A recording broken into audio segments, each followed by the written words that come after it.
اس کائنات میں اگر آدمی نظر دوڑائے تو اس کو یہ بات تو پوری سمجھ میں آتی ہے، انسان کو ارادہ اختیار دیا، آزمائش کا اصول ہے، اللہ تعالیٰ پھر حساب کتاب کر لیں گے، دنیا میں مداخلت ہر وقت نہیں کرتے، لیکن جانور ہیں، نہ ارادہ ہے، نہ اختیار ہے، نہ عقل ہے، نہ شعور ہے، نہ اخلاقی حس ہے، نہ کوئی جمالیاتی کوئی احساس ان کو دیا گیا ہے، لیکن دنیا کے اندر جو مزریز نظر آتی ہیں، جانوروں کے اوپر ظلم ہوتا ہے، لوگ بھی کرتے ہیں، کچھ نہیں کر سکتے، اور خود آپس میں بھی جانور ایک دوسرے کو چیر پھاڑ دیتے ہیں، ایسی وحشتناک تصویر سامنے آتی ہے۔ ان مخلوقات کو جن کو شعور بھی نہیں، اس عذاب میں کیوں مبتلا کیا؟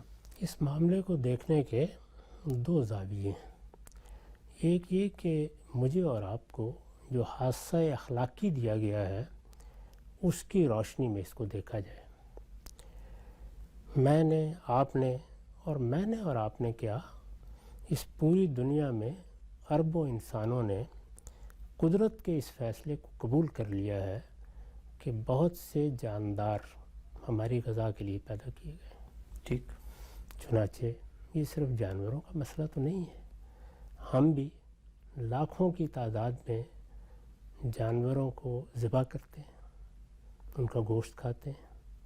صرف مرغیوں ہی کا اندازہ کر کے دیکھ لیں کس بڑے پیمانے پر پیدا کی جاتی ہیں، کس طریقے سے ان کو گوشت میں تبدیل کیا جاتا ہے، اور وہ پھر ہمارے لیے لذت کام و دہن کا سامان کر کے رخصت ہو جاتی ہیں۔ اس پر انسان نے کبھی کوئی اخلاقی سوال نہیں اٹھایا۔ جن لوگوں نے یہ سوال اٹھایا ان کو خود تضادات سے سابقہ پیش آ گیا، کیونکہ اس دنیا میں جو کچھ ماحول ہمیں دیا گیا ہے اس میں دونوں پہلوؤں سے ہم اس کائنات کے بارے میں وہ رویہ اختیار نہیں کرتے جو اپنے بارے میں کرتے ہیں۔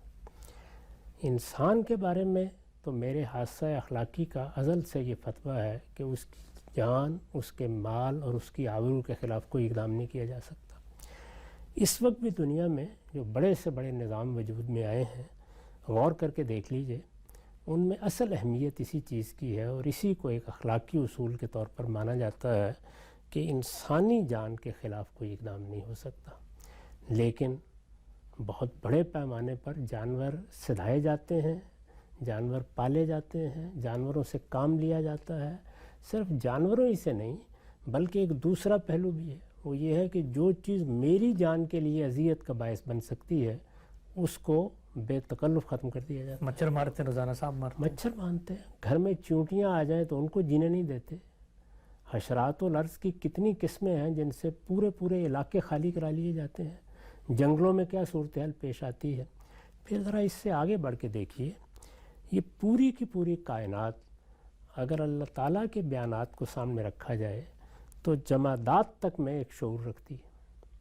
قرآن مجید نے تنبیہ فرمائی ہے کہ تم جب کسی پتھر کے ساتھ بھی بات کر رہے ہوتے تو تم اسے سمجھتے ہو کہ یہ بے جان ہے، اس کی صلاۃ اور اس کی تسبیح وہ ان کا پروردگار جانتا ہے۔ تو صلاۃ و تسبیح تو ایک درجے کے شعور کا تقاضا کرتی ہے۔ تو اس کا مطلب یہ ہے کہ مجھے اب کسی چٹان کو توڑنا ہے، کسی زمین کو صاف کرنا ہے، کہیں سے جھاڑ جھنکار اکھاڑنے ہیں۔ چلیے جمادات تک آپ نہ بھی جائیں تو درختوں اور پودوں میں تو ایک درجے کی جان مانی جاتی ہے۔ جی، ہم اپنے باغات کو درست کرنے کے لیے، روشوں کو ترتیب دینے کے لیے کیا کچھ کرتے ہیں۔ تو اس کے معنی یہ ہیں کہ میرے حادثہ اخلاقی نے قدرت کے اس فیصلے کو قبول کر رکھا ہوا ہے، اس پر کوئی اخلاقی اعتراض وارد نہیں ہوتا۔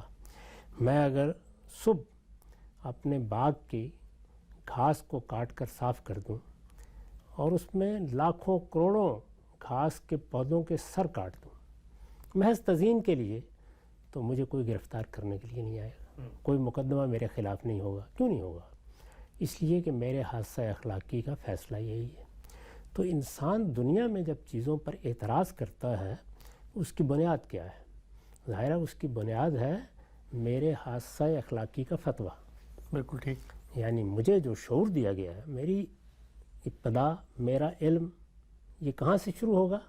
ظاہر میرے حادثہ اخلاقی سے ہوگا، میرے وجود عقلی سے ہوگا، میری حصہ جمالیات سے ہوگا۔ یہی امتیازات ہیں۔ بالکل ٹھیک ہے۔ یعنی یا وہ چیز عقل میں نہیں آئے گی، یا جو اخلاقی شعور مجھے دیا گیا ہے وہ اس سے اباع کرے گا، اور یا مجھے کراہت محسوس ہوگی اور میں اس چیز سے گریز کروں گا۔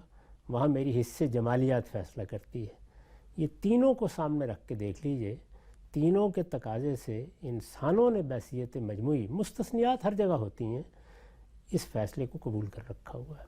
یعنی جانوروں کے ساتھ وہی کام ہم کرتے ہیں جو ایک شیر یا ایک بھیڑیا ایک ہرن کے ساتھ کرتا ہے، وہی کرتے ہیں۔ یعنی جو جانور ہم نے پال لیے ہوئے ہیں ہزاروں کی تعداد میں، لاکھوں کی تعداد میں، ذرا دنیا کے مذہبوں میں جو کچھ ہو رہا ہوتا ہے اس کے اعداد و شمار جمع کر کے دیکھ لیجئے، تو اخلاق کی لحاظ سے تو اس پر کوئی اعتراض ہوتا نہیں، سب کر رہے ہیں، سارے معاملے پر ساری انسانیت کر رہی ہے، اس کو اخلاقی اصولوں کے لحاظ سے قبول کر لیا گیا ہے۔ ایک پہلو یہ ہے۔ دوسرا پہلو اس کا وہ ہے کہ مجموعی طور پر کائنات میں یہ فیصلہ ہی کیوں کیا پروردگار نے کہ وہ گوشت کے لیے یہ طریقہ اختیار کرے، یعنی گوشت میری غذا بنا ہے نا، جی یہ بات واضح کر دی گئی ہے کہ یہ ساری دنیا، ساری کائنات تمہارے لیے ہے۔ سخر لکم ما فی السماوات و ما فی الارض، یہی قرآن کا بیان ہے۔ تو اب ظاہر ہے کہ مجھے پتھروں کو بھی توڑنا ہے، مجھے معدنیات بھی نکالنی ہے، پودے بھی کاٹنے ہیں، مجھے پودے بھی کاٹنے ہیں، مجھے درختوں کی تراش کاش بھی کرنی ہے، مجھے سڑک بنانی ہے یا کوئی بستی بسانی ہے تو سینکڑوں کی تعداد میں سڑک پر ویسے ہی درخت اکھاڑ کے پھینک دینے ہیں۔ اسی طرح مجھے گوشت کھانا ہے، وہ میری غذا ہے، اس کے لیے میں جانور پالوں گا بھی، جنگلوں میں بھی جاؤں گا، میں ہرن بھی شکار کروں گا، یہ سب ہوگا، اس پر کسی قسم کا کوئی اعتراض نہیں کیا جاتا، اس کو اخلاقی طور پر مانا جاتا ہے۔ تو اس وجہ سے یہ پہلو تو الگ کر دیجئے۔ مجموعی اسکیم کائنات کی جو میرے پروردگار کی بنائی ہوئی ہے، اس میں یہ گنجائش ہی کیوں رکھی گئی ہے؟ اس سے آگے بڑھ کر بھی بہت سے سوالات پیدا ہوتے ہیں۔ اس میں انسان کے لیے صحیح سبق یہ ہے کہ ایاز قدر خود بشناس، میں ایک مخلوق ہوں، میرا یہ کام نہیں ہے کہ میں مجموعی اسکیم میں خالق کو مشورے دینا شروع کر دوں۔ اس کو قرآن مجید نے بڑی خوبی کے ساتھ واقعہ خضر میں واضح کیا ہے۔ وہاں کیا ہوا ہے؟ وہاں یہ ہوا ہے کہ ہمارے سامنے جو چیزیں آتی ہیں وہ بعض اوقات اللہ تعالیٰ کی مجموعی اسکیم کے بارے میں بڑے سوالات پیدا کر دیتی ہیں۔ وہ سوالات ہیں جن کو سامنے رکھ کر کچھ حجاب اٹھا دیا گیا ہے۔ اس واقعے کے بارے میں یہ بالکل واضح ہے کہ کارکنان قضاء و قدر یعنی اللہ تعالیٰ کے فرشتے کس طرح کام کر رہے ہیں پیچھے، وہ دکھایا گیا ہے۔ رویا میں دکھایا گیا، بیداری میں دکھایا گیا، وہ ایک الگ بحث ہے، لیکن سیدنا موسیٰ کو یہ بتایا گیا ہے کہ اس کائنات میں جو فیصلے میں کر رہا ہوں، یعنی کون کر رہا ہے؟ اس کائنات کا خالق، ان میں کیا کیا حکمتیں پوشیدہ ہوتی ہیں۔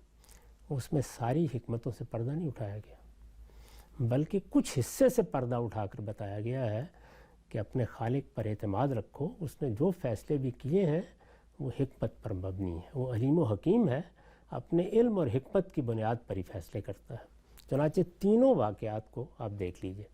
ظاہر میں کیا ہوا ہوگا؟ جس وقت کشتی ٹوٹ گئی، ایک غریب آدمی کشتی ٹوٹ گئی، بڑی درد انگیز بات ہے۔ جی یعنی اس وقت انسان کے دل میں سوال پیدا ہوتا ہے کہ یہ بیچارہ کوچوان جو روٹی کماتا تھا، اسی کے تانگے کو ٹوٹنا تھا، اسی کے گھوڑے کو زخمی ہو کے زمین پر گرنا تھا، یہ سوال پیدا ہوتا ہے نا۔ یعنی اس واقعے کو ذرا ظاہر کے لحاظ سے دیکھیے، وہ کیوں کیا گیا؟ ایک اور مصلحت سامنے تھی۔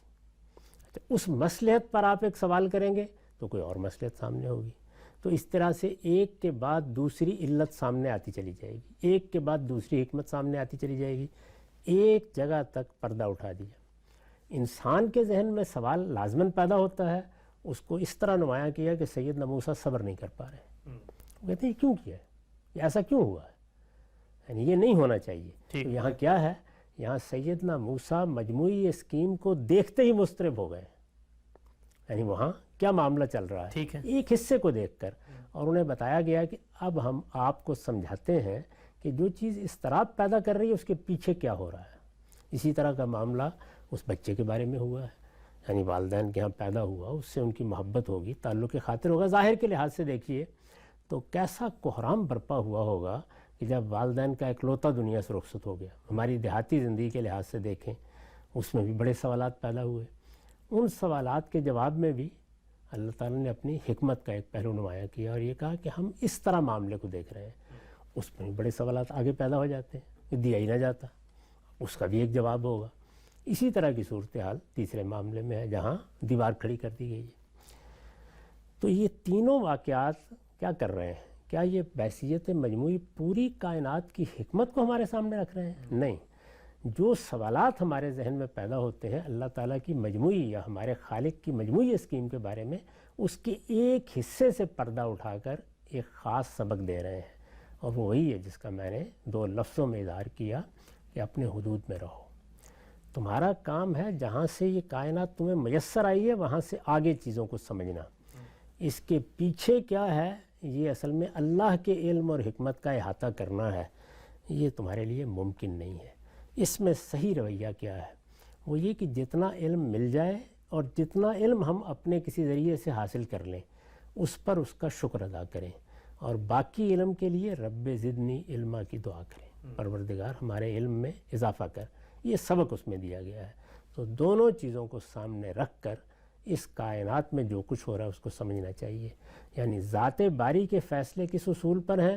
یہ ہمارے حیطہ ادراک کی چیز ہے، نہ حیطہ علم کی چیز ہے۔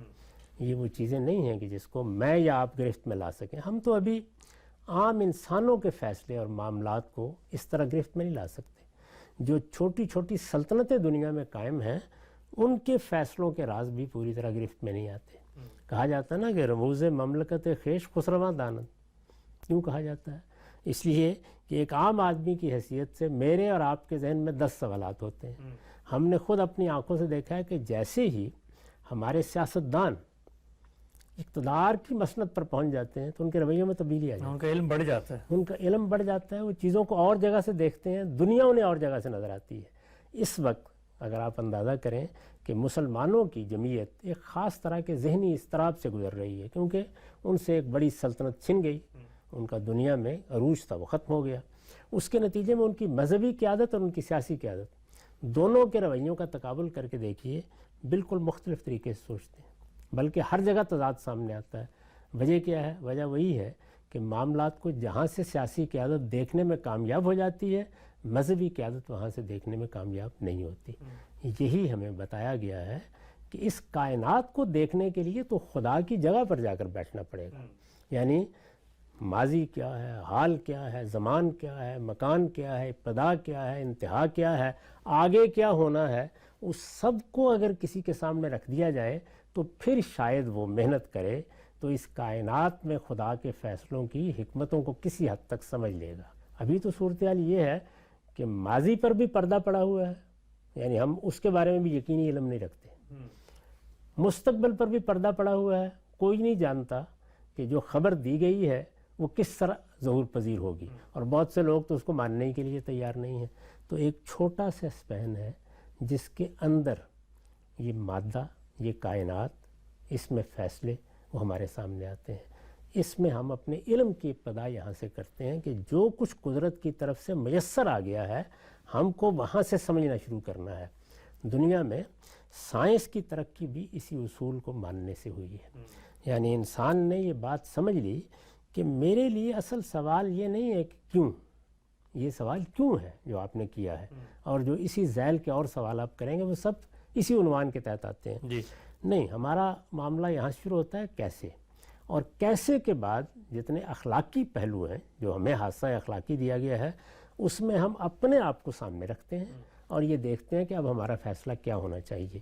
تو دنیا میں یہ جو کچھ ہے اس میں اگر آپ دیکھیں تو ایک عورت درد ذے کے نتیجے میں جس مشقت سے گزرتی ہے اندازہ کیا جا سکتا ہے۔ ٹھیک، ہم نے اس کو قبول ہی نہیں کیا، آگے بڑھ کر اسی سے انسانیت کے بقا کا اہتمام کرتے چلے جا رہے ہیں، یعنی ہم میں سے ہر ایک کو معلوم ہے، درد کا علاج بھی کر رہے ہیں، اس کا علاج کرنا تو ایک الگ بات ہے، لیکن ہم میں سے ہر ایک کو معلوم ہے یہ کہ یہ اتنی تکلیف دہ صورتحال پھر ہوگی، بھی کر رہے ہیں، کر رہے ہیں نا اس کے باوجود۔